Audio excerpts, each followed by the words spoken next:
Hey nerds, my name is Christine Frazier and I run the site Better Novel Project. Kelly asked me to come on today and talk to you about the idea behind my site. At Better Novel Project, it's all about deconstructing best-selling novels one doodle at a time. I'm basically trying to discover what common elements are shared in best-selling novels and then use those elements to create a new story structure. Currently, I'm breaking down the first book in the series of Harry Potter, The Hunger Games, and Twilight. And with each post, I find a common element that those three books share, and then I write it up on an index card, figure out why it works, and then put that element into my master outline. And if you've ever been to Better Novel Project, then you know that's what my site is. It's a big outline, which currently has 124 index cards on it. I counted right before coming on here. Um, so it's been about 3 years in the making. Um, and what my blog does for me is, in addition to providing me the research for my own writing, is it helps me with accountability and keeping writing, on the forefront of my mind. And it also serves as my platform, which I knew I wanted to be building in order to sell a novel one day. And that's actually kind of been the best part is meeting readers and connecting with other writers as I work through these books. So that's basically what my blog is. And I guess I'll tell you how I got started. So if you wanted to start deconstructing on your own, maybe you could take similar steps because I found it to be super helpful. So basically, I chose these three books because they were so successful. And I knew that because they were so popular that there must be something in them that could connect with a huge portion of the population, right? So I wanted to figure out what those core elements were. And my first posts were super broad. I think in like maybe in my second post, I just identified that the three books had a young adult age hero, that they included a little bit of magic or sci-fi, and that they had like enough action, life or death scenes to be included. To be turned into films. So that was super broad.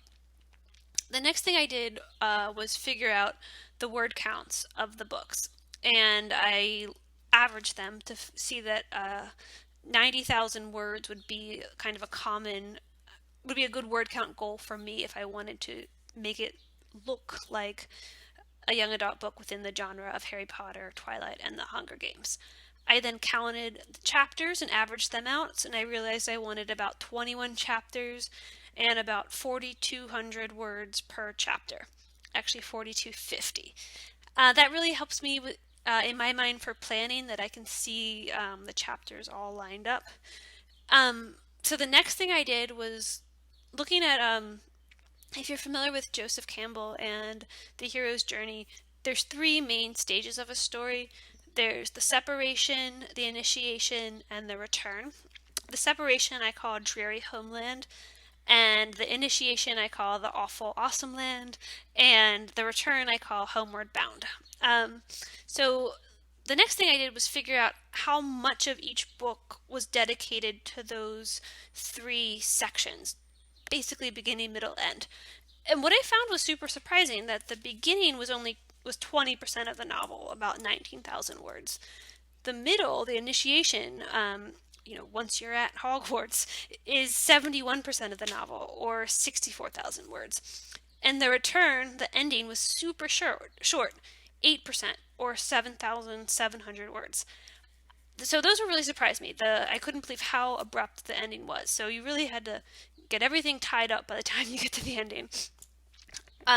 So within my master outline, I separated the chapters based on those percentages, and that also helped me get an idea of what my book was going to look like. From there, I just kind of kept analyzing based on what popped in my head. Something that really helped me was counting the number of obstacles the hero faced in the middle of the novel, during the initiation portion. And once I had written out, just making a list of each book, what those obstacles were, um, helped me see the similarities and go from there. And as I go on, the posts get more and more specific. Like I did a post about fight scenes, and in there, what I'm doing is like making a list of every single thing that happens in the fight scenes, blow by blow, and then comparing them, and then you can see the similarities that way. So my biggest suggestion, if you're looking to deconstruct books, is to make charts. Gotta love the charts, and just keep tearing it down to the smallest portion. And once you have those smallest portions, see if anything is the same. Um, the opposite of that is kind of abstracting more. Once you break it down, if you can say it in a more abstract way, you might see similarities that way. In my most recent post in Better Novel Project, I compared the scene where Harry Potter is playing Quidditch and Quirrell is like jinxing his broom, and the scene where Katniss Everdeen is stuck up in a tree with like the tributes surrounding her on the ground. Um, those might not seem the same like right away, but once you say, "Oh, Harry's in the air, Katniss is in the air, bad guys are on the ground, bad guys are on the ground," then you can start seeing the similarities, even though obviously Katniss isn't playing Quidditch.